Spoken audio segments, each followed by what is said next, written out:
All right, testing. This is picking me up. Okay, good. I'm just going to share my screen with you folks. So this should be in the recording afterwards.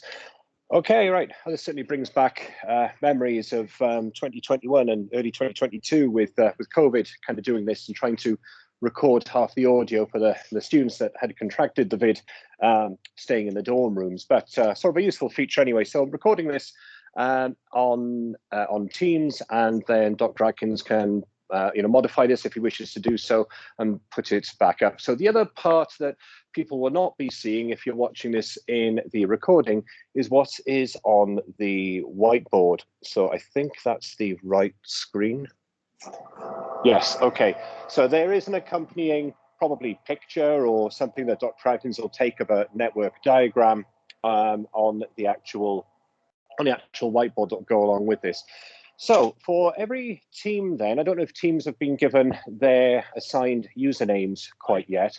Well, I was given their IP addresses for the PFSense, the WAN side. Right, so has anyone been given anything that looks like IA456 student dash something? Okay, well, let's take it from the top then in terms of logging in. I don't know which groups were assigned which number, but needless to say, does anyone know their group number or their team number, like 1 through 13, I think? In a spreadsheet. Okay, all right, so there'll be a spreadsheet that'll come a little bit later on. So there's, if you like, there's 13 groups as I understand it, whether that's 3 or 4 students, that'll be down for Dr. Atkins to administer to you. I am going to be logging in this system as a student user. We've set up a dummy student user for the Fable group number 15, which is just a sample one for us to test and practice on without altering any of your systems.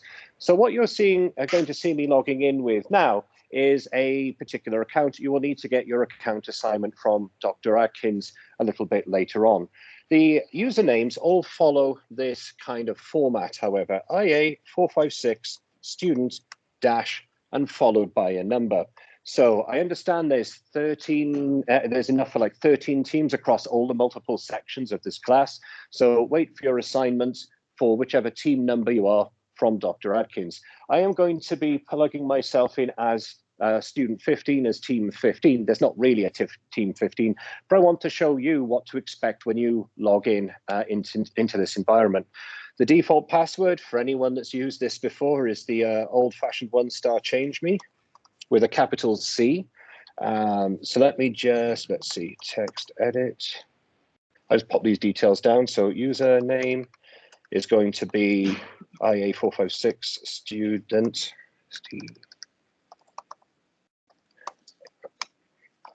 Password is 1-star change me. Realm is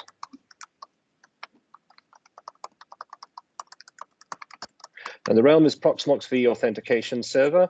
So I'll just increase this for the folks in the class, but as well for people that might be watching this later on or reviewing this information. You can kind of see what it is there. No one's actually going to be typing in IA456 student-N. That N is going to be a number between 1 and 13 as assigned by Dr. Atkins. So let's actually see what you would see going in as a student. As I understand it, each team has one account. Certainly multiple people can log in with the same account. Okay, so there's no problem sharing that one account amongst your peers in your group.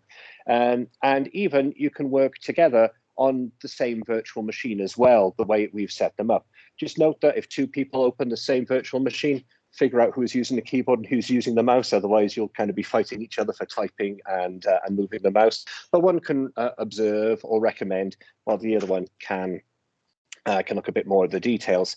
Okay, so we're into the Proxmox environment. Once we're logged in, all of your machines for IA456 have been put on node 3. That's just a particular server that's hosted next door in Mac 406, kind of in between the forensics lab that I'm currently in and the war room down the end of the corridor.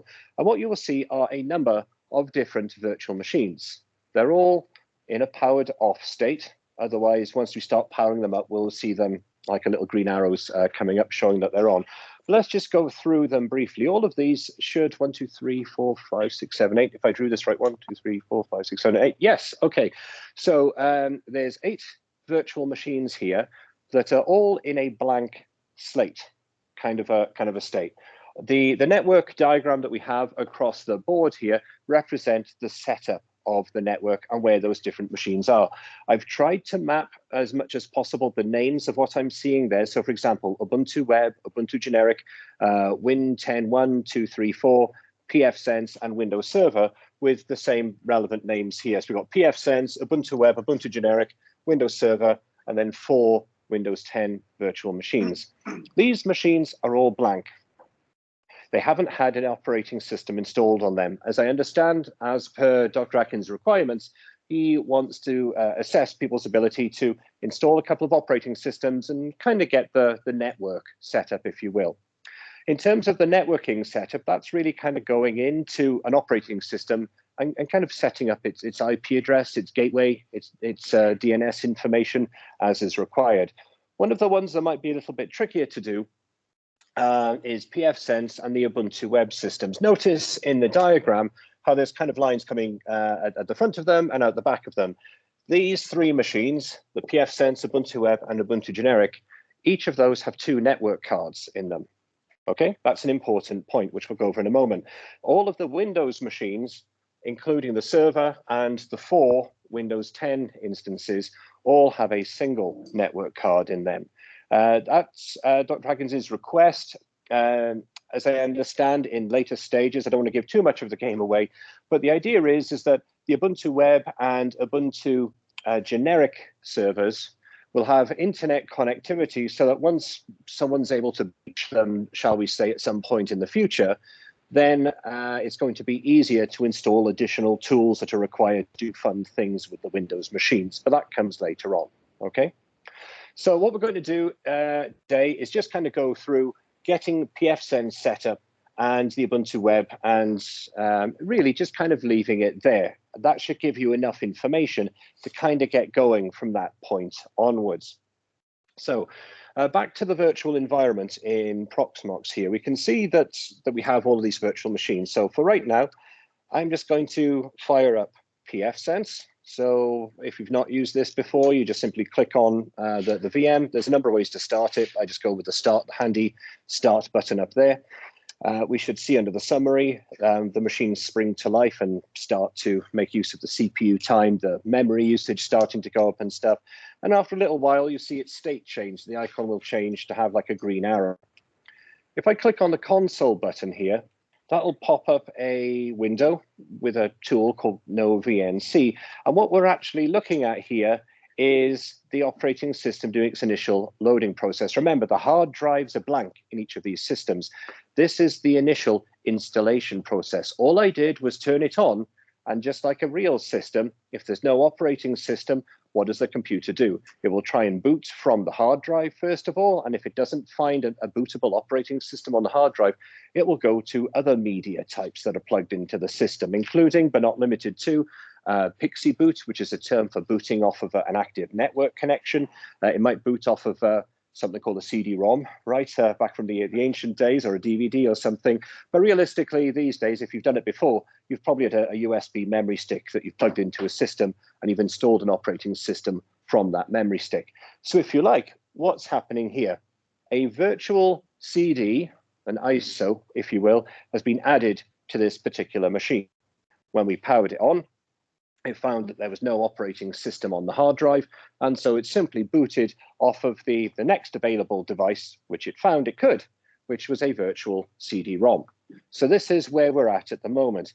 It's not particularly sexy, it's not a fancy GUI with PFSense, but it's designed to be a firewall, so it puts all of its resources into actually running that process. So this is the first point. If you just turn it on, and you just let it run without touching anything. I've not done anything apart from turning on the machine. I've gotten to this point here where it's kind of done the initial loading, and now it's going to take us through the installation process. I'm going to click accept there. Most of this, well, all of this will have to be navigated with the, because we're looking at a console window here, this will need to be navigated as such. You can, if you want to, maximize this a little more. This little pull-out menu on the left-hand side that says no VNC on it kind of provides a few useful extra facilities there. And this is the no VNC window running rather than anything within PFSense per se. And if I click on full screen, there we are. And if I want to go back, I can just simply unclick it again. But I'm just going to hide that for now. Let's just move that meeting window out of the way. All right, so this is a little clearer to see, certainly for everyone in class. So let's go ahead and install PFSense. Okay, it's not rocket science to do it. I'm not going to go through all of the various options, but needless to say, we just want to get you up and running with it, and then it kind of gets you started, gets the ball rolling for setting up all of the other systems as well. How would you like to partition your disk? We're just going to select the default there. And there's a whole bunch of different options. If you're really curious as to what they do, read the documentation for PFSense. As a project, it's an open source firewall. You can actually buy pre-built hardware. I think that's part of their model is the tools itself is free, but they'll give you like a pre-configured device that you can purchase from them. A device that you can like stick into a cabinet in a server room or something, or you could just download the operating system and install it yourself on a compatible machine, which is kind of the route that we're taking. Yes, there's a whole bunch of different things there. I'm not going to get into that. You can read more about that yourself if you really want to. We're just going to go with those values. That's fine. We're going to install. We're just going to, again, select the default here. If you know a little bit about RAID systems, you might recognize some of the terms there, but for our purposes, we're just going to go straight through with it. Eventually, it's going to ask us what hard disk, if there were multiple, which hard drives would we want to use? But in this case, there's one hard disk. Which one do we want to use? All right, this is an option that might throw some people. Basically, you can't click on it with the mouse or anything. It's a console window only, so keep that in mind. But if we press the space bar, that is how you can toggle with a little asterisk there. So just tapping the space bar on and off.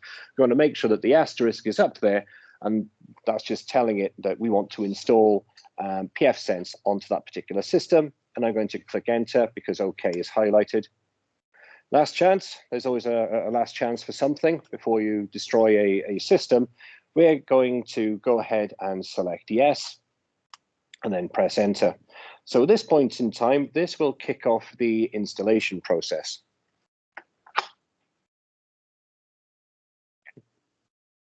There's nothing more exciting than watching an installer, I know. This is a point at which you can either fast forward through the video if you like, but it's very quick. With PFSense, certainly, it's a very small install. Certainly when you start installing the Windows operating systems and some of the more desktop-oriented ones, that's the point at which you want to kind of plan your time out and then maybe go get your cup of coffee while those are running. Okay, so the installation is complete. That was it. Took longer to talk about it than to actually do it. Let's go ahead and reboot the system. Keep in mind now, because we have a valid operating system on the hard drive, even though the virtual CD-ROM is still attached, it's going to boot from the hard drive now, because that's the first bootable device. It will always check the hard drive first. If nothing is found, then it goes to CD-ROM, USB, network, and other such bootable devices. Okay, so I haven't touched anything. I'm just leaving it go through the initial startup process. There was a bit of an ASCII art logo of PFSense a few moments ago, and now it's just running through the process here. It won't take too long, but while this is going, let's just have a look at what we've done so far with reference to the actual diagram that we have up here on the board. So we've installed PFSense. So if you're listening to this later on and you've got the video, the image of the network diagram as a reference, we're focusing in on the PFSense box towards the left of the image. So we have PFSense. We know it's got two network cards. One is known as the WAN, one is known as the LAN. What does WAN mean? Wide area network, and LAN? Local area network. So from the perspective of PFSense, we have to think about from whichever point, there's always, if you've got two network cards, one of them is typically a WAN providing upstream connectivity, and another one is a LAN providing downstream connectivity. So as for which one is defined as WAN and LAN, really depends on the flow of data at the end of the day. On the left-hand side of our diagram, that would be the WAN in this case, because this is the one that's kind of feeding to the greater internet. On the right-hand side, that would be the LAN, because that's providing internet connectivity to sort of like an endpoint network, if you will, further on down the line. So with those two then, we need to be mindful of these different IP addresses that we have labeled on the diagram. On the WAN side, you are going to need to configure that with a particular IP address, and this will be unique for each of the different groups.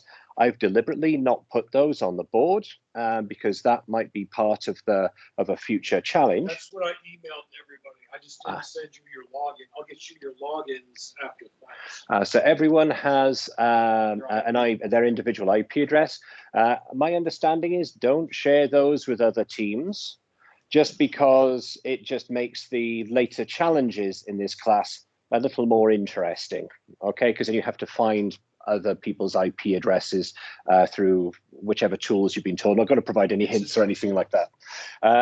But needless to say, on this side, on the PFSense side, you will have a particular number. It'll be 10, 10, 10. I've just labeled it as .x, so you will need to put in whatever your assigned number is. So that is the only, I would say, unique IP address you need to be concerned with. Otherwise, everything else, you can use the details that are on the board for configuring everything. And I would encourage you to do so as well. So what I'm going to do is just double check, because I do have a list on my phone of all of the numbers. I'm just going to make sure I'm going to use a number that's not been assigned to anyone, just for demonstration purposes here. So for me, I'm going to use, let's see. Right. Okay.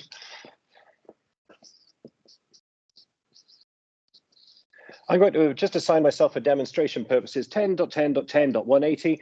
For each of you in your teams, you will have been assigned a different number on that 10.10.10 network. Okay. The only other detail that we'll need is the upstream gateway for the WAN, which is the same for everybody, 10.10.10.254. All of the other IP addresses, apart from that first one, which is the IP address of the WAN side of PFSense, that is unique per team. But otherwise, everything else is going to be the same. Okay, so back to PFSense now. And it has rebooted and it is installed. Now we have to configure it. We mentioned already about WAN and LAN. You can kind of see on the screen there in the middle, like kind of the default option tells you what the WAN and LAN are. We can see the LAN has been auto-configured with 192.168.1.1. Is that correct? Have a look at our network diagram. What should it be? So keep in mind the LAN side. What should the LAN IP address be?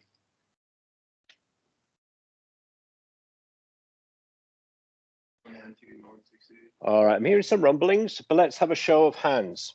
Who thinks that the LAN IP address should be your 10.10.10.x number?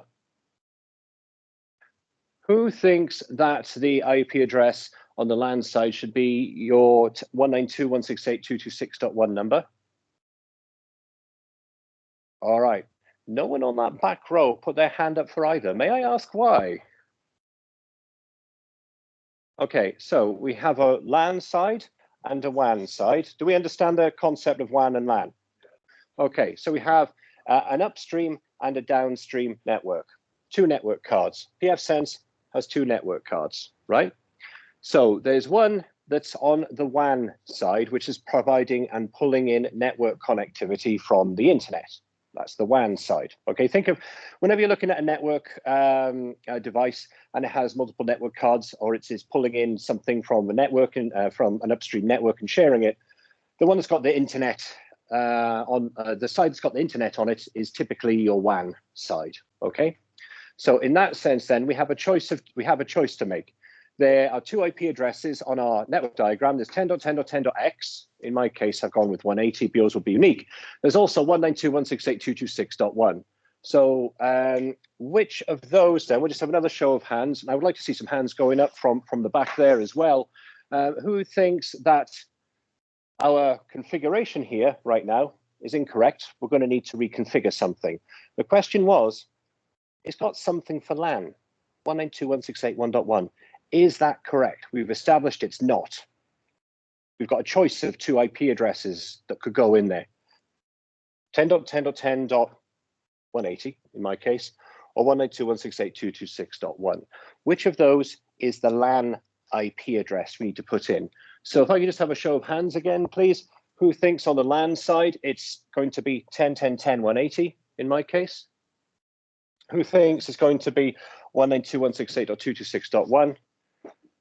All right, so certainly, you know, the vast majority, yes, that is correct there. So again, it's just simply looking at, this is the WAN side. So this is the upstream network. We're going to need to put this IP address in because the WAN, as you can see, is empty. We got to change that. Yeah, it can't run without an IP address to pass data on up to. But the downstream one, the LAN, has been auto-configured because most things on a LAN are on 192.168.1.1, but not in this case, which is why we need to be wary of what's been automatically configured. And then, you know, typically going to put a hand up and say, well, it's got a number in it. What's wrong with it? Well, if we could just put in random numbers and have things work, that would be awesome. It really would. But we have to think about what the network is structured as well. Okay. So let's go ahead here and make these changes. I'm just going to put this back into full screen mode so it's a little easier to see. So everything that we're going to need to do is really in number 2 here, by and large, set interfaces IP addresses. So this is all command line, right? So number 2, set interfaces IP. Which one shall we do first? It's up to you. We're going to do both. Which one do you want to do first? Want to do the WAN? Okay, so let's go and select that one. All right. So do we want to configure the WAN interface via DHCP? What is DHCP? Very close. Dynamic host something protocol. I forget what the C is. Dynamic host configuration protocol, perhaps. And what does DHCP do, more importantly? Yes, ma'am.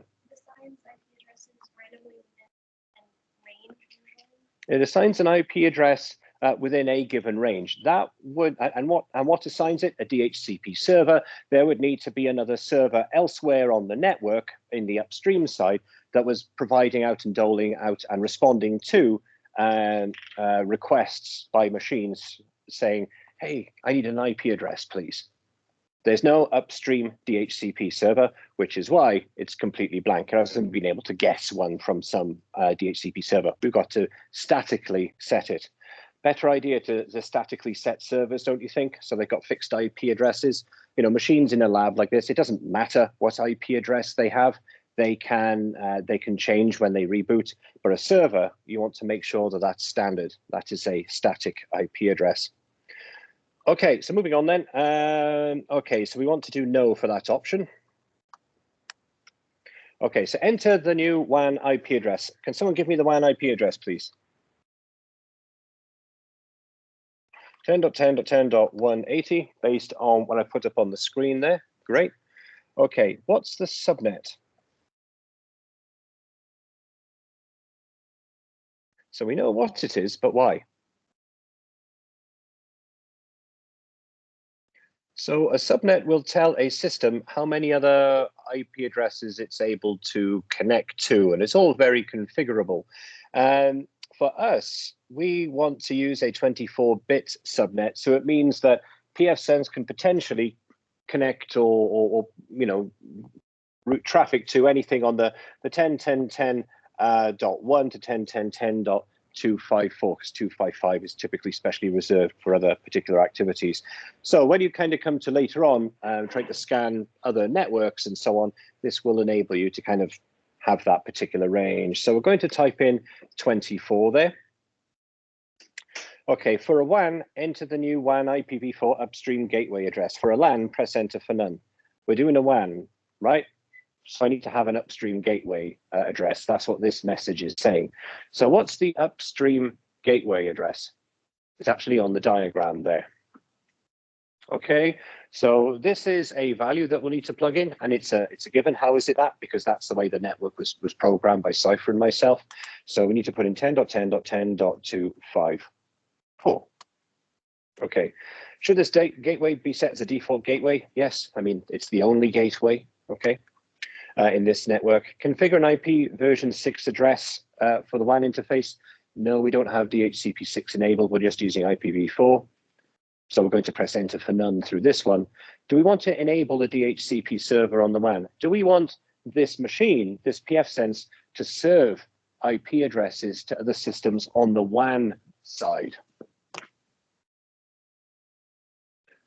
Are we in control of any systems on the WAN side? No. Oh, wow. Okay.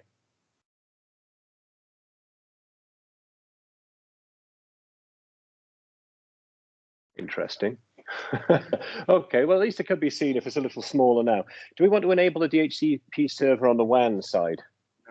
No, because there's nothing to configure. There's more of an option for it on the LAN side, but not the WAN side in this case. So make sure you select no for this on the WAN. Oh, come on. Sorry, it's having a hard time thinking what I am clicking on here. Right. Okay, no. Do we want to revert to HTTP as the web configurator protocol? This is just the GUI configuration for PFSense. It's not something that we're really going to be getting into today. You can select yes or no, doesn't matter. I'm just going to do yes. It just means whether you connect from your LAN side, say one of these Ubuntu systems, are you going to type in http://PFSense's LAN IP to configure it, or are you going to be typing in HTTPS instead? That's what that option means. Okay. So far, so good. It looks like that the WAN side has been set up. We see there's the number there, 10.10.10.180/24. Now, this is always the fun part, and it's the moment of testing. How can we test if we've got internet connectivity? I mean, one might say visit a website, but that assumes that you have a web server, and I don't have a web server in this. What else can we do? Anyone else? Yeah, let's have a go at pinging something. There is an option for pinging host. Which you can do. I would prefer to go into the shell and type in ping. So there's only two options really that would work for this because of the way that Cypher's set up. You can ping like google.com or google.com's DNS server, which is 488888. Okay, so let's try the first. Google.com. I get a positive response. So this machine now has upstream internet connectivity. We haven't sorted out the back end of it. We haven't sorted out the LAN yet. But this is why we're working on this system first, because what's the point in trying to open up a web browser on Ubuntu Web or Ubuntu Generic and finding that the web doesn't work because we haven't sorted out how it's being routed, etc., through PFSense, okay? Right, I can just type Control-C to kill that process, and I can type exit to exit out of the root, and it'll kind of go back to this. Now, we said that the LAN needed some additional setups. Let's go through that. We're going to go through option 2 again. And it's going to tell us which ones do you want to configure. We're going to go through the LAN this time around. Do we want it to be configured via DHCP? Do we want the LAN side to pick up an IP address from some DHCP server in the ether? Well, no, number one, there's no DHCP server. And number two, we would like this to be a little more permanent for those other systems to go through. Imagine if this was DHCP and it changed because we rebooted the server and it got a new one. What would happen to all the configurations in here? They'd no longer have internet connectivity. This is why static IP addressing is important in these kinds of situations. So I'm going to do no for DHCP. What is the new LAN IPv4 address for the LAN side of PFSense? This will be the same for everybody now.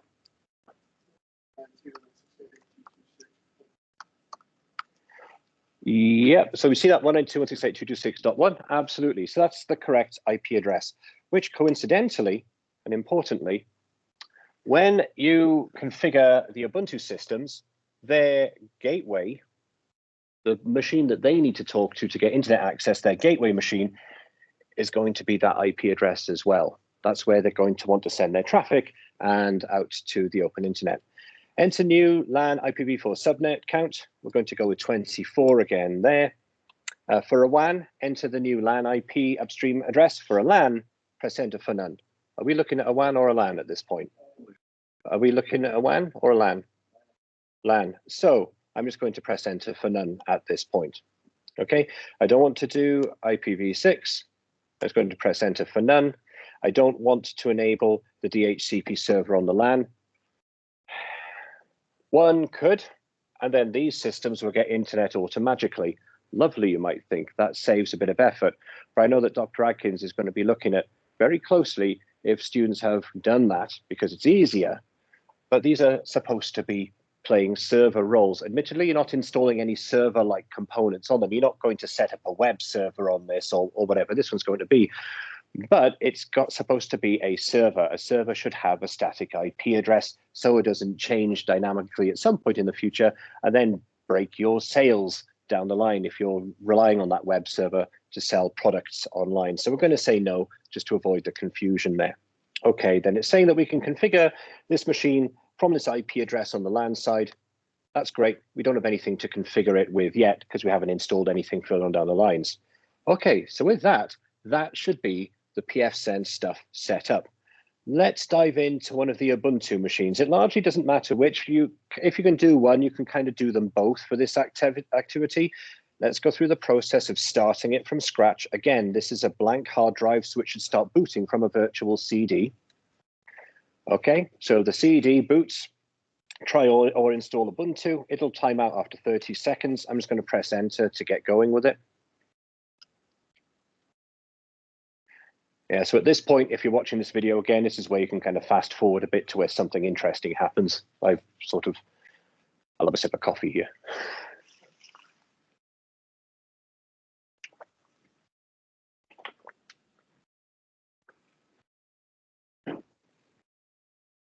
So just like the excitement of installing a real operating system, there's a bit of waiting around.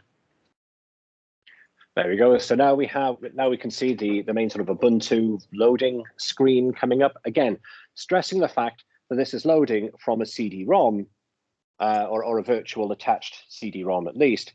This is not loading up from the hard drive. It hasn't been installed yet. Okay, you're going to install this. Indeed, the other ones as well. When you're doing this, I've just got the one up here, but when you're doing this, what could you do to save a little bit of time? Like in your overall process, you know what you've got to do, your end goal is to get this all set up. What could you do simultaneously?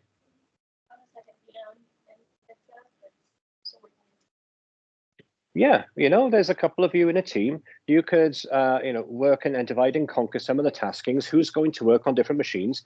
Maybe you could have two people work on the two VMs simultaneously. I'm just doing this linearly to keep it more straightforward from the perspective of the video here. But you could fire up both at the same time and just be wary of what IP addresses you are plugging into each to configure them, and away we go.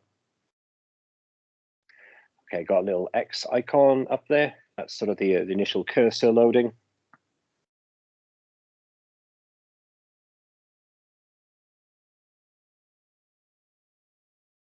So again, as I say, you could have the second one running at the same time and, kind of clicking through them back and forth, just making sure you're aware of which. And the same with the Windows systems as well. The Windows systems, the only one that will look a little different, Windows Server. I don't know if anyone's installed actual Windows Server before. By and large, the process is largely the same, but once you get into it, it has a little bit of a different look and feel to your standard desktop version of Windows. All right, so the initial preparing Ubuntu is coming up.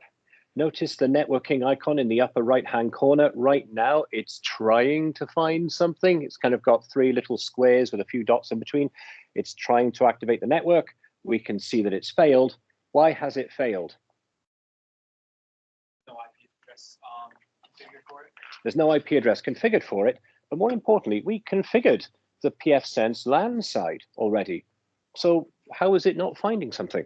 It hasn't been told that it needs to go through PFSense. Absolutely, it hasn't been told that it needs to go explicitly through PFSense.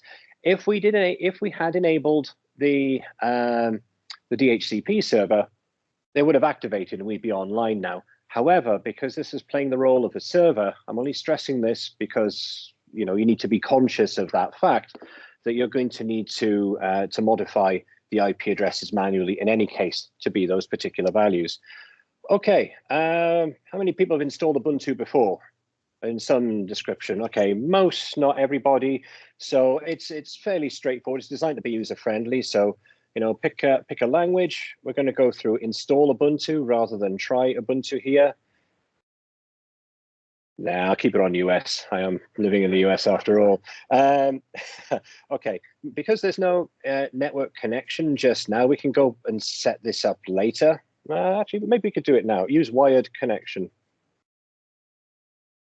I don't know, it's grayed out. So I'm just going to say do it later and click next.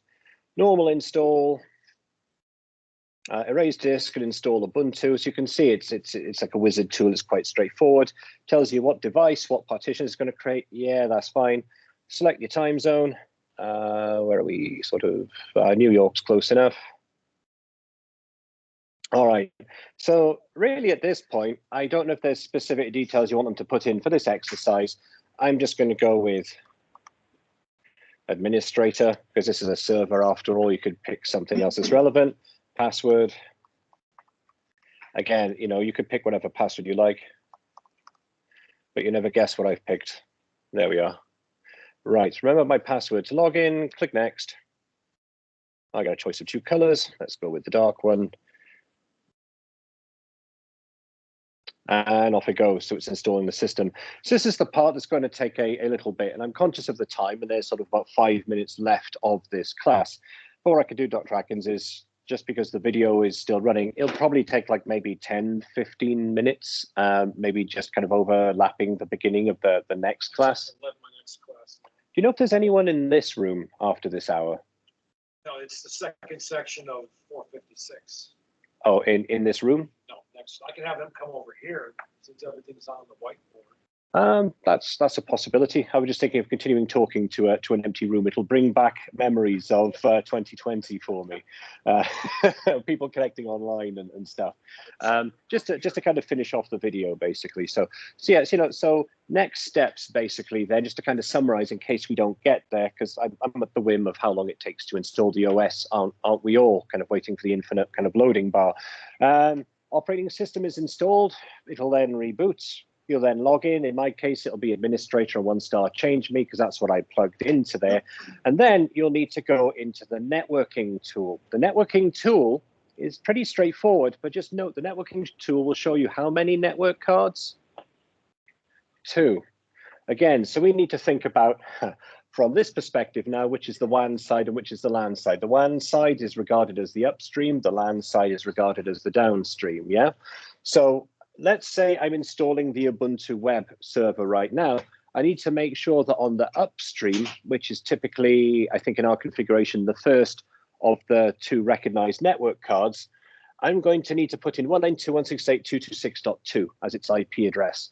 It's also going to ask for the gateway and DNS as well. You need those 3 pieces of information to give these 2 systems internet connectivity. The IP address are given to you.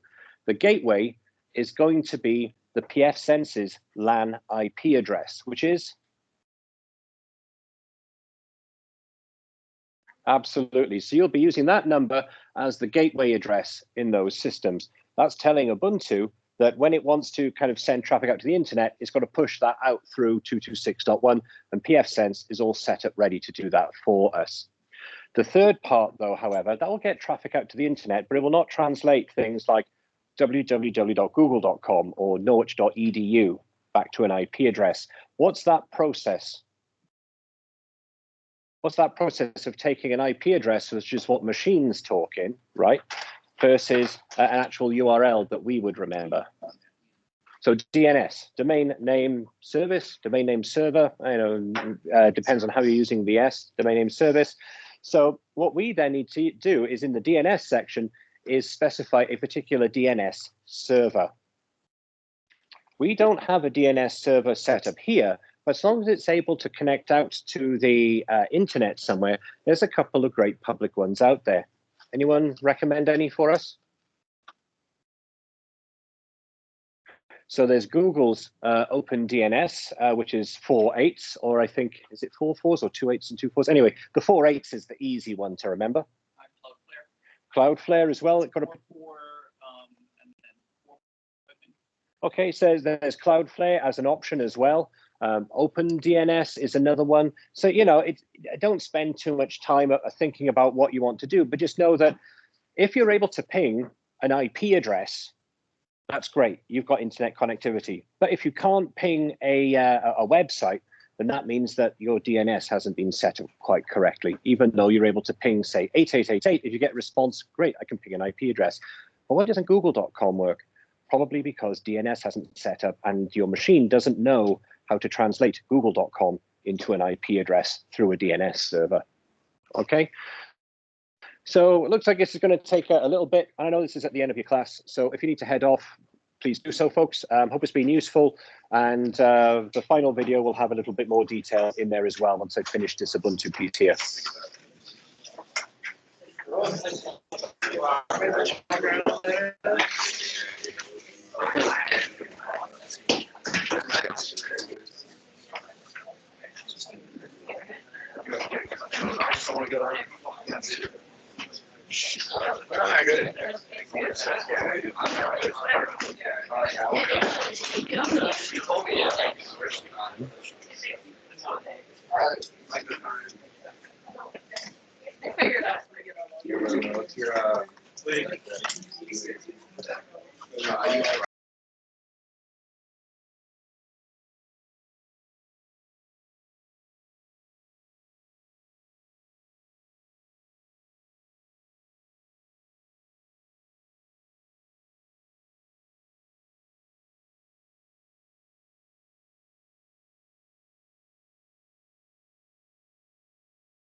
All right, so just coming back to the the tool here, we can see that it has finished installing. So let's go ahead and click restart.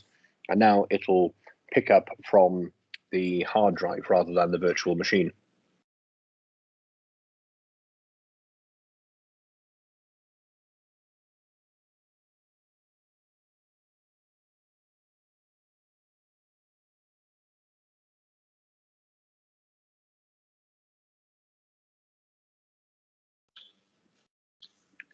All right, so let's go ahead and press enter on the installation medium.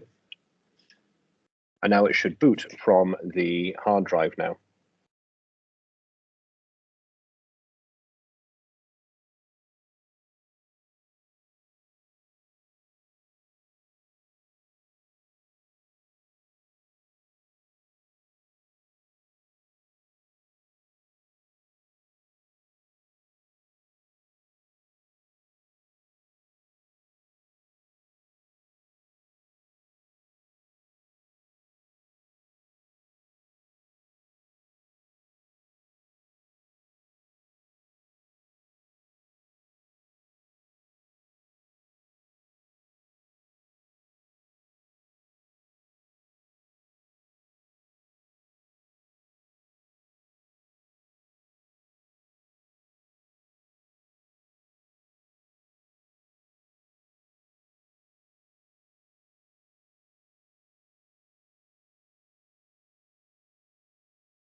Okay, so the Ubuntu system has fully loaded now.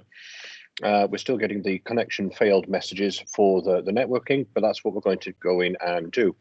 I'm going to log in as administrator, the user I created, with my password. In my case, it was #change_me, but you'll put in whatever password that you have had here.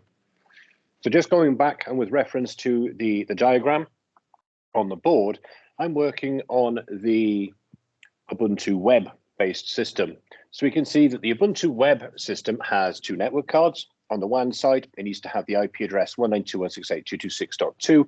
The gateway needs to be the PFSense's LAN IP address 192.168.226.1.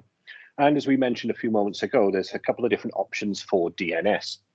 On the LAN side, however, because this is an offline network, we don't need to use a gateway. In fact, there isn't a gateway. A gateway implies connectivity to the wider world or to another network. We do not have that in this case. There is no gateway and no DNS, as there's no network connectivity.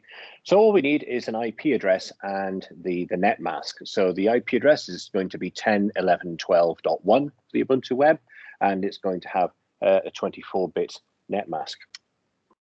All right, so let's have a look at the configuration here now. First of all, I'm just going to skip through the initial welcome pack information for this. And then to get to the networking side of things, I'm going to click the 3x3 dots in the bottom left-hand corner and type in settings. And that will take me to the settings window. Let's open this up. And then here, we can see that the top option selected by default is network. Here we can see the two network cards. Neither have been configured, and that's what we're going to set up now. First of all, with ENS18, as it's known on my system, I believe that's the WAN machine. I think the WAN machines are, the WAN network cards are the first ones on the system. We need to click on the little cog as I just did, then head to IPv4. We can see this is the problem here. It's currently set to automatic DHCP, but there's no DHCP server. let's go to manual and let's plug in the addresses as we have said. So referring to the network diagram, it's 192.168.226.2. The net mask is 24-bit. You could also write it as 255.255.255.0 if you wished. And the gateway for this is going to be the PFSense LAN IP address, which is 192.168.226.1. We need to uncheck automatic DNS, and we need to manually put one in. Again, there's a couple of options. There's Google's with the 4.8s, there's Cloudflare, and there's OpenDNS. Really doesn't matter as long as we get it up and running. You might prefer not to use one service over another or have a stronger affinity for one over another. So that is the WAN side of this machine setup. We can see that it appears to have a solid icon now, which suggests it has internet connectivity. Let's double check that. Let's open up the web browser.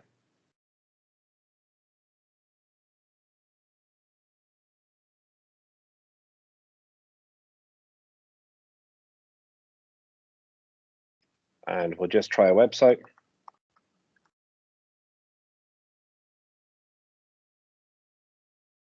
Oh, having a problem loading page. It would help if I typed it in correctly. There we go. We can see that this system is up and running and online, but that's only half of it. It has one of its network cards set, not the other. So we need to set the other one as well, connected to the offline network. Back to IPv4 and manual. And according to the network diagram, this is going to be 10.11.12.1. And as I said, the net mask is going to be another 24-bit net mask, but there's no gateway and there's no DNS. So let's uncheck those. Click apply, and that is set up. The way that we would set up if this is configured correctly, we would need to have a second machine on the offline network setup, and then we could try pinging another offline network's IP address. Okay, so with that, let's recap what we have done. We have installed PFSense and gotten that set up correctly with WAN and LAN IP addresses. We've also set up one of the two Ubuntu web server systems with a WAN and LAN IP address, and it has internet connectivity as well going through the PFSense box. We haven't touched any of the Windows machines. They all have a single network card, but you should get the gist of what we're doing now. You're following with the IP addresses that are on the network diagram, and for those Windows 10 machines and the Windows Server machine, because they're not on a network, an internet connected network, there's no gateway and there's no DNS for any of the Windows systems, the Windows Server included. But to test them, you would need to get at least two machines set up and maybe try pinging back and forth. Certainly with the Windows systems, if ping doesn't work by default, check your firewall in Windows. I think by default, it blocks pings. So with that then, hopefully this will be helpful to you, and you've learned a few things in setting and configuring systems.